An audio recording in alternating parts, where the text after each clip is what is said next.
పార్వతీపురం మన్యం జిల్లా గుమ్మలక్ష్మీపురం మండల కేంద్రం స్థానిక డిగ్రీ కళాశాల ఎన్ఎస్ఎస్ యూనిట్ ఆధ్వర్యంలో బ్లడ్ డొనేషన్ క్యాంప్ నిర్వహించారు. కార్యక్రమానికి ముఖ్య అతిథిగా ఎల్విన్పేట సర్కిల్ ఇన్స్పెక్టర్ హరి హాజరయ్యారు. ఆయన మాట్లాడుతూ యువత రక్తదానం చేయడం ఎంతో గొప్ప విషయమని, ప్రాణాపాయ స్థితిలో ఉన్న వారి ప్రాణాలను కాపాడుతుందని, ఆరోగ్యవంతులైన ప్రతి ఒక్కరూ స్వచ్ఛందంగా ముందుకు వచ్చి బ్లడ్ డొనేషన్ చేయాలని పిలుపునిచ్చారు. రక్తదాన శిబిరానికి స్థానిక యువత మరియు డిగ్రీ వొకేషనల్ కళాశాల విద్యార్థులు స్వచ్ఛందంగా ముందుకొచ్చి రక్తదానం చేశారు.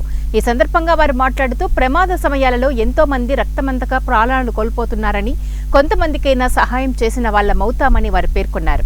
Principal T Srivaram, S A Sivaprasad, red cross సభ్యులు మరియు కళాశాల సిబ్బంది ఇందులో పాల్గొన్నారు. మెడికల్ టీం వాళ్ళందరికీ, డాక్టర్స్కి మా హృదయపూర్వకమైన నమస్కారాలు తెలియజేస్తూ ఉన్నాం.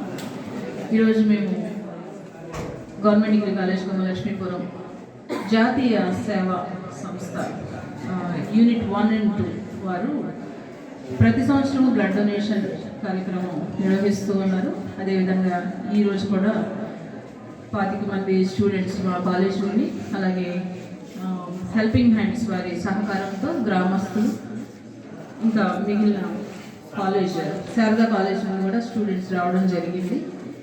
ఈ కార్యక్రమం మేము చేపట్టడం వెనుక ముఖ్యమైన ఉద్దేశం ఏంటంటే, మన ఏజెన్సీలో కొన్ని రకాల వ్యాధులు వస్తూ ఉన్నప్పుడు ఈ డొనేషన్ క్యాంప్ పెట్టడం అనేది చాలా మంచి, జనరల్గా పబ్లిక్ టాక్ ఉంటుంది. కానీ మన స్టూడెంట్స్ అంతా కూడా ఇలాంటి మంచి మంచి కార్యక్రమాలు కూడా చేస్తున్నారు అనడానికి చాలా అభినందనీయం. రెండో విషయం ఏంటంటే, మనం ఎప్పుడైనా సరే ఏదైనా ఇన్సిడెంట్ అంటే మీన్స్ ఏదైనా యాక్సిడెంట్ జరిగితే ఇమీడియట్గా మనకు అనేది బ్లడ్ అనేది ఇమీడియట్గా మనకి ఎప్పటికప్పుడు దొరకదు. కాబట్టి ఇప్పుడు బ్లడ్ డొనేట్ చేయడం వల్ల బహుశా సర్టిఫికేట్స్ కూడా ఇస్తారని అనుకుంటున్నాను మేడం. సో ఈ సర్టిఫికేట్స్ ఇవ్వడం వల్ల రేపు పొద్దున్న ఈ 1 year లోపు అనుకుంటే 10 year, ఈ 1 year లోపు ఎప్పుడైనా సరే మనకి బ్లడ్ ఎక్కడైనా అవసరం అయితే ఆ సర్టిఫికేట్ని అనమాట